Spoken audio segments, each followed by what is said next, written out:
Les Américains, en territoire africain, utilisent à la fois le hard et le soft power. Oui. Donc, c'est un mélange de deux. Quand ça passe, là où ils peuvent faire usage de la diplomatie, ils utilisent le soft power.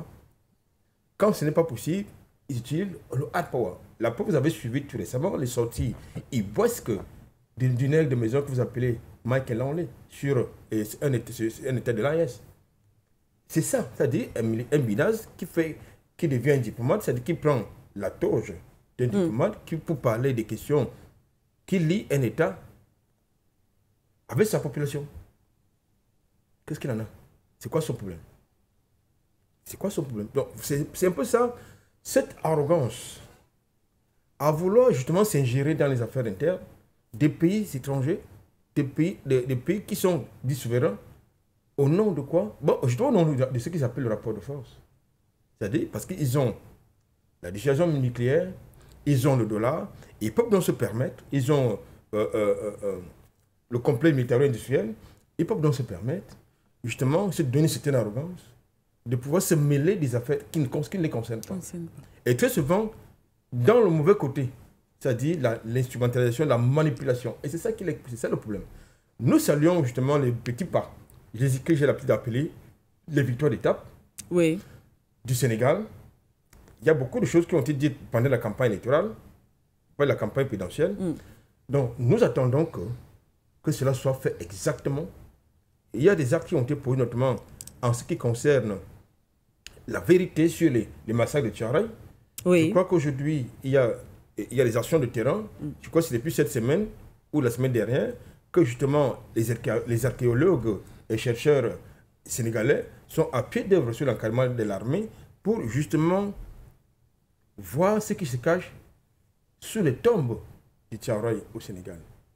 Parce qu'il est dit qu'il y a eu plusieurs charniers et qu'il est question justement qu'on ait une vérité historique et factuelle sur le nombre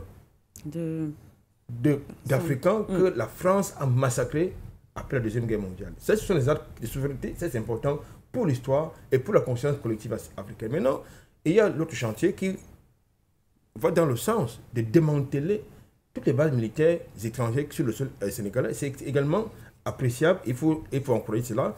Maintenant, il y a d'autres points qui sont sur lesquels nous attendons la posture, j'avais dit la réaction, n'est-ce pas, des nouvelles autorités sénégalaises, par exemple la sortie du franc CFA, parce que ça fait partie des promesses de campagne. La souveraineté économique, ça fait partie des promesses de campagne, c'est-à-dire le consommer sénégalais. Parce que je crois qu'aujourd'hui, la plupart des peuples africains qui veulent se faire respecter à travers le monde doivent justement s'engager dans cette sorte de souveraineté économique et alimentaire. Parce qu'aujourd'hui, c'est inacceptable, incompréhensible. Qu'un territoire qui a plus d'1 milliard d'habitants, plus de 30 millions de kilomètres carrés, importe ce qu'il doit pouvoir consommer.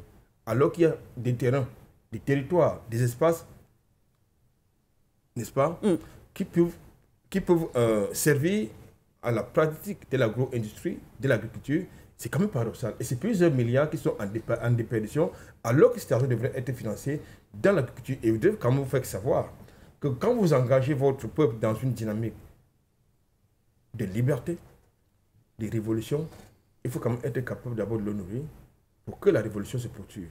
Et ça, il faut avoir l'autonomie, la souveraineté alimentaire. Alimentaire. Merci à vous. Merci à vous, Albert Anatole, ici.